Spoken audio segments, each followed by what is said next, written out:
মালদহে ফের shoot out. এবারে পারিবারিক বিবাদেও চলল গুলি। ভাইকে গুলি করে খুনের চেষ্টা দাদার। পুরাতন মালদা পৌরসভার ১৩ নম্বর ওয়ার্ডের খৈহাট্টা এলাকার ঘটনা। জানা গিয়েছে গুলিবিদ্ধ ভাইয়ের নাম প্রকাশ দত্ত, বয়স ৪৩ বছর। অভিযুক্ত দাদা মদন দত্ত পলাতক। জানা গিয়েছে দীর্ঘদিন ধরে দুই ভাইয়ের মধ্যে টাকা পয়সা এবং বাইক নিয়ে গন্ডগোল। আজ সন্ধ্যায় ভাইয়ের কাছে বাইক চেয়ে না পাওয়ায় দাদা মদন দত্ত ভাই প্রকাশ দত্তকে গুলি মারে। পিঠে গুলি লাগে প্রকাশ দত্তের।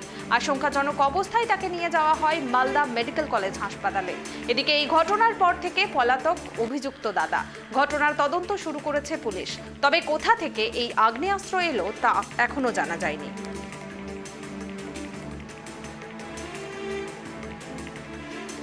ঘটনার বিষয়ে বিস্তারিত জানবো। এই মুহূর্তে আমার সঙ্গে টেলিফোন লাইনে রয়েছেন আমাদের প্রতিনিধি রুহুল। রুহুল, মালদহে ফের শুট আউটের ঘটনা ঘটলো, পারিবারিক বিবাদে এবার গুলি চললো।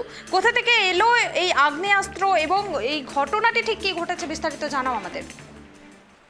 আমি তোমাকে প্রথমেই জানাবো, মালদা জেলা জুড়ে কিন্তু ফের শুট আউটের ঘটনায় রীতিমতো চাঞ্চল্য ছড়ালো মালদা জেলার পুরাতন মালদা পৌরসভার ১৩ নম্বর ওয়ার্ডের খৈহাট্টা এলাকায়। পুলিশ সূত্রে জানা গিয়েছে গুলিবিদ্ধ হয়েছেন প্রকাশ দত্ত, বয়স ৪৩ বছর, এবং অভিযোগের তীর কিন্তু দাদা মদন দত্ত তার বিরুদ্ধে।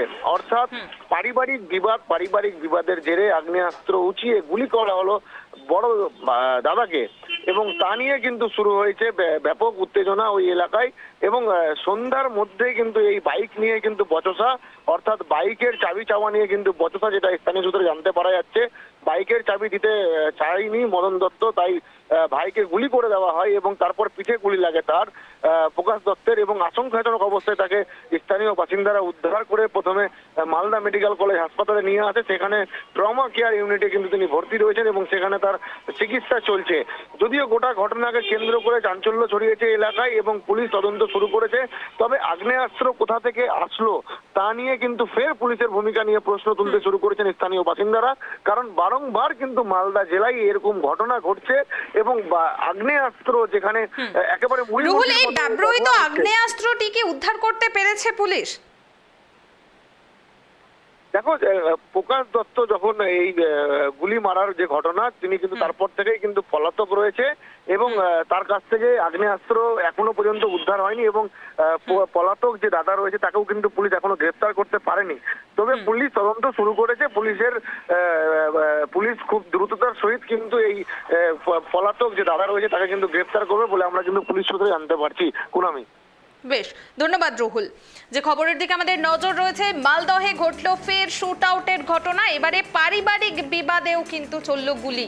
ভাইকে গুলি করে খুনের চেষ্টা করলেন দাদা। ঘটনাটি ঘটেছে পুরাতন মালদা পৌরসভার ১৩ নম্বর ওয়ার্ডের খৈহাট্টা এলাকায়।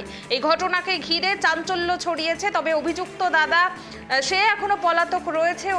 অভিযুক্তর খোঁজে পুলিশ তল্লাশি চালাচ্ছে।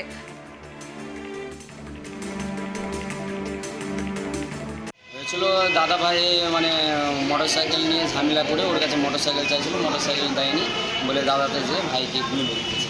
মদন দত্ত, প্রকাশ দত্ত মানে এই জায়গাটায় গুলি মেরে দিয়েছে। এখন কোথায় নিয়ে এসছে? এখন আমরা মালদা মেডিকেল কলেজে নিয়ে এসেছি, এখানে ট্রিটমেন্ট চলছে। কি নিয়ে গন্ডগোল? গন্ডগোল বাইক নিয়ে শুনলাম। বাইক নিয়ে? বাইকটা কার?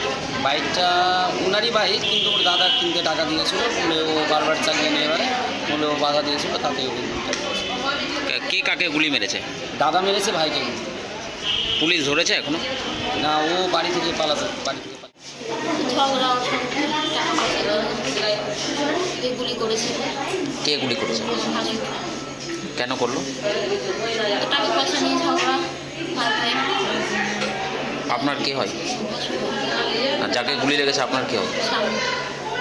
কোথা থেকে বন্দুক কোথায় পেল? না, বন্দুক কোথায় থেকে এলো জানা আছে? জানি না স্যার, কোথা থেকে এসেছে জানি না। কি চাইছেন আপনারা? শাস্তি চাইছি।